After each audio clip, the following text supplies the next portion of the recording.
5. Epilogue creation myth. In principle, functionalists assure us, you can make intelligence out of almost anything. In practice, however, the situation is a little more complicated. For example, a material substrate capable of sustaining so much as a rudimentary intelligence is likely to be quite remarkably complex in its physical constitution. Given the very nature of matter, such complex systems are invariably unstable.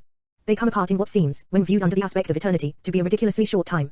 This means that the totality of (nce) that any biologically feasible embodied mind has time to acquire J.S really quite trivial. And yet, acquired experience is surely a key to the higher forms of mentation. If experience without intelligence is blind, intelligence without experience is empty.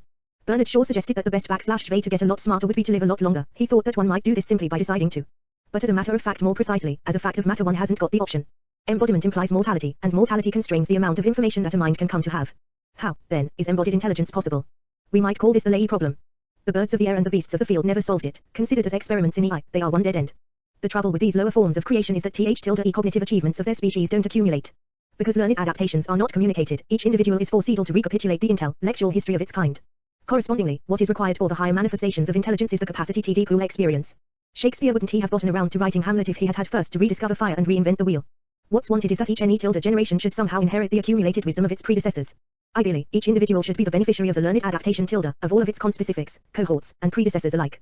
What makes the EI problem especially interesting from an engineering point of view is that the obvious Lamarckian solution proves to be unfeasible. A natural way to pool the experience of conspecifics would be to allow it to affect the transmission of traits from one generation to the next. But this turns out not to be biochemically possible, and, on balance, not to be ethologically desirable either. Substantial insulation of genetic material is required to maintain the genotypic stability of a species.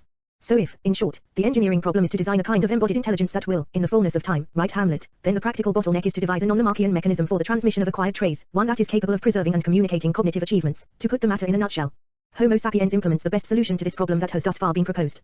Given language and other cultural artifacts, each generation can record and transmit what it has learned, and each succeeding generation can assimilate the information that is so recorded and transmitted.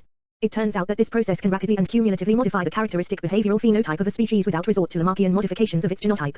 Moreover, the same linguistic vehicle THAT permits Homo sapiens to transmit acquired information between generations also serves to affect its diffusion among contemporaries. Specialization of labor and with it the development of expertise follows as the night the day. The implications of all this for AI have turned out to be positively startling.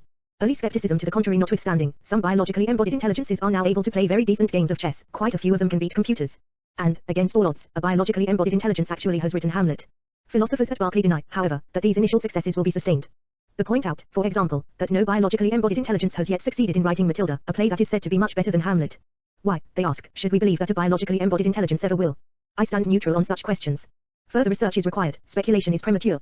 As just remarked, if Homo sapiens achieves moderately respectable manifestations of EI, that is largely because of the availability of linguistic and cultural mechanisms for the pooling of learned adaptations. This is, of course, an ethological commonplace and will surprise no one. But it has some implications that are less widely advertised and well worth considering. EI presupposes a culture, and a culture presupposes a social animal, one that is capable of integrating its own behavior with the behaviors of others of its kind. But how are such integrations to be achieved? This problem has the form of a dilemma. On the one hand, the more intelligent the animal, the more it needs to be a social creature, and the more social the animal, the more it needs to coordinate its behaviors with those of conspecifics. But also, the more intelligent the animal, the more intricate its behavioral capacities, and the more intricate the behavioral capacities, the harder the problem of coordinating conspecific behaviors is going to be. You do not want to have to spend your life reinventing the wheel. But neither do you want to have to spend it learning enough about your neighbor's psychology to permit you to exploit his expertise, more generally, to permit a division of labor to be worked out between you. In short, socialization will not solve the EI problem unless a feasible solution to the coordination problem is also somehow achieved. We are not, of course, the only species for which the coordination problem arises. Every animal that moves, certainly every animal that reproduces sexually is more or less social, so mechanisms to affect behavioral coordinations have often been evolved before. But they are typically, to borrow the inelegant AI expression cludges, their very feasibility presupposes the stupidity of the organism that employs them. Male sticklebacks, for example, establish territories which they defend against the encroachments of other males. The result is a solution of the ecological problem of segregating breeding pairs. In order for this solution to work, however, each male must be able to determine which of the objects in its environment is a potential rival. This is a bare minimum sort of coordination problem, and it is solved in a bare minimum sort of way.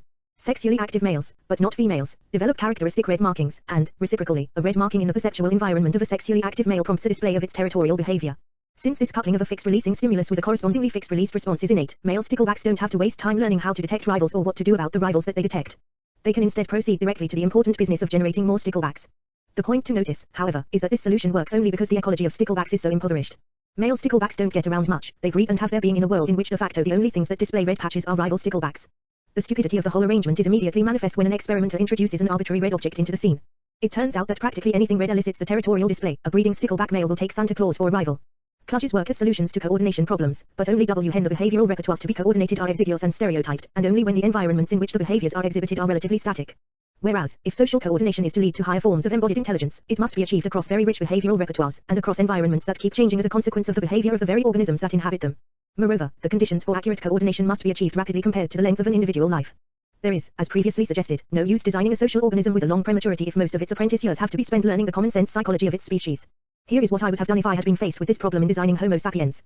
I would have made a knowledge of common sense Homo sapiens psychology innate, that way nobody would have to spend time learning IT. And I would have made this innately apprehended common sense psychology, at least approximately, true, so that the behavioral coordinations that it mediates would not depend on rigidly constraining the human behavioral repertoire or on accidental stabilities in the human ecology.